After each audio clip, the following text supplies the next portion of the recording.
Yeah, so there's always the question of what is a property worth? If an owner has owned a property and he's hit his shelf life, or he's ready to get into the next investment, or um, whatever the time may be to sell, how do you properly value a property? How do you get the most value out of a property when you're ready for disposition? So a lot of that is our very unique marketing that we do. Obviously, we want to paint a very accurate but a good picture of what the property is, what the benefits are, what the downsides are. And as you know, I'm huge on getting the full picture. And when I put out information to potential market or potential buyers, to the full market, when I package a property to take to market, I want to have the good, the bad, the ugly, everything up front. Why? Some sellers obviously want to try and hide, like, hey, let's not tell about this, let's hide this, maybe they'll find out about this later. I don't believe in that. One, you're not going to have a good transaction. Almost everything comes out throughout the due diligence process. We like to be open and upfront with everything that gets in front of all of the potential buyers as quickly as possible. Make sure everybody has, everybody's on an even playing field. No one person has an advantage when buying a property than anybody else. And that's ultimately best for our sellers to be able to know that they're getting in front of the right people.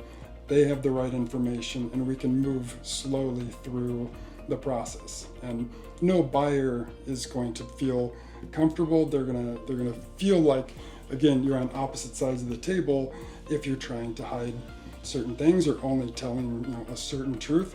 If they have all of the truth, obviously told in the best way possible, and looking at what is the potential value, the potential operations of a property, then we're able to get the most money when we take a property to market. Yeah, and just to piggyback off of that, that was a great answer as far as, why it's so important to have a professional representing you and knowing exactly what they're doing to make a seller all spaces look fantastic, even with the flaws that they may have. Yeah. And when I was in only residential, I am very particular still to this day with my listing and everything that we're disclosing, all of the pictures. I make my sellers work really hard to make sure that their house looks fantastic for a first impression. Recently, I just put a house on the market where the mirror had fallen off of the bathroom wall, and it was like a heavy mirror. And when it came down, it busted the tile floor. And when I went over there, they showed it to me when we were doing our listing appointment, and they said, should I go buy a rug to put over this tile? And I said, absolutely not. We are not going to put a rug over the bathroom tile because that would seem like we're hiding something. And then when they come do their final walkthrough, the deal might blow up at that point. Yes. So we're just going to leave it, and we're going to take pictures with showing that there's no rug there. And when they have their inspection, there'll be no rug there. So if we're not going to go there and say, hey, look, make sure you check out that basement floor where there's some busted up tile. But we're going to make sure that they have the chance to see it as it is. And it's funny because after that happened, we didn't put a rug there. And that's not something you have to disclose on a seller's disclosure. Sure. A broken tile is not something it's not like a safety, it's like a cosmetic thing. So as long as it's there and you can see it not being covered up, then it's not a seller's disclosure thing. But regardless, the funniest thing about that story is nothing was ever said about that broken tile until the final walkthrough the night before closing. And they said, we saw that there's broken tile in the bathroom. Can the sellers disclose what happened there? And all I said, I didn't even go to my sellers because I was preparing for something like this. Yeah, we didn't cover it up. We left it open. You can look in our listing pictures. You can have your inspector give you his pictures. But that broken tile has been there. And I'm sorry that you guys saw it now, but it's the same thing. And he did say, okay, thanks. However, if we would have put a rug over that for pictures and put a rug over that for inspection, and now the house is empty and they're doing a final walkthrough, there would have been chaos because we were hiding that until, until it's too late. And that's why I'm very purposeful on how I present and want to present the properties from that first impression, for the listing pictures, for the inspections, all things. Yeah. But what's really important and has been a little bit rough as I transition to taking over the back end for yours is we're not going to be listing properties without knowing the whole story, because we want to make sure buyers know the whole story, and we want to make sure that sellers understand how important that is, that we are just upfront with everything right and wrong. So sellers sometimes think that seller's disclosure has to be all negative things, like here's everything wrong with the house, and it doesn't have to be. I tell my sellers in all spaces, you need to put the good things on there too. So if you fixed a pipe that was leaking, if you fixed the dryer vent so it would go out, if you did something on the commercial space or the investor space that was good, that needs to go on there as well. It doesn't just have to be all of the blemishes for the house. It can be all of the good things as well. I don't know why they make it sound, like the seller's disclosure is a bad thing. It doesn't have to be. But, we do the sandwich effect here too. We do the good, the bad, the good, the bad. So we want to get it all in there so it doesn't just seem like the property is horrible. But we want to make sure we're disclosing as much as possible. And even on the pictures, on my side, it's easy for a seller when I'm listing a house that has actually, an owner occupant in it, get your house ready so you can get the most money possible. However, the way that you have to get tenants on board for this is different. Yeah. They have no financial gain from this, of the sale of a property. Yes. However, I do try to work with tenants a little bit so they can understand. Some tenants hate their current landlord, right? And they'll do anything to bomb the deal. They hate them.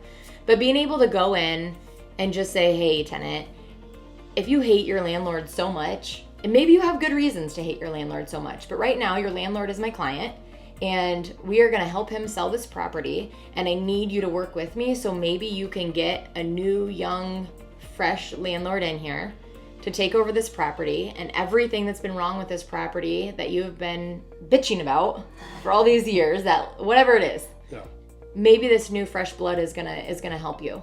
So with that being said, as we have showings, as we have these new blood coming through here, it's going to help the sale if you, one, aren't here.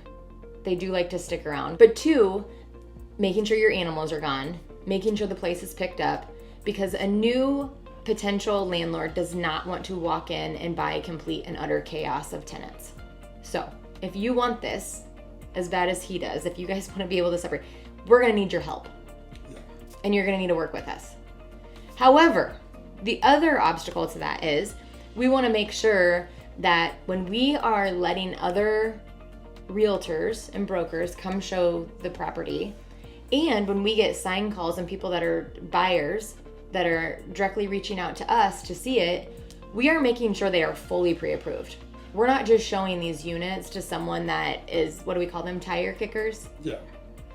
So it is kind of a pain in the butt, but the due diligence is very important for us. We don't want to make tenants mad, because the moment they have daily showings of people that may not even be pre-approved, it gets very old. So it's our job to make sure that everyone that's coming through, looking at it as a potential property that they want to buy for their portfolio, is fully pre-approved. They've shown their cards. We know that they're serious, and then they can get in and look at it. But prior to that, we're not going to disrupt the tenants and upset them even more. And then we also want the tenants to behave. Yes. Yeah, absolutely. I've made it a practice for a long time that I like to have those conversations with the tenants, and whether that's in a duplex or in a large multifamily, or even in a retail tenant, an employee inside one of those retail buildings, whatever it is, everybody has something negative to say, has a negative story, wants to air their grievances, whatever it is. But I like to have those conversations with the tenants before we ever go live, is to get them on the same side of the table. Yes, maybe they just want to complain and they have issues, or if there's anything specific. One of the big things is a person coming to buy a property, typically, if you have somebody that's good, a good landlord, a good owner, they're going to want good tenants. They're going to want a property that's taken care of. A lot of them are okay with making fixes, making improvement, increasing the performance. That's a huge part of this game. But getting them on the same side of the table, that if all we're doing is complaining, the only investor that they're going to attract are the investors that are used to and like the complainers.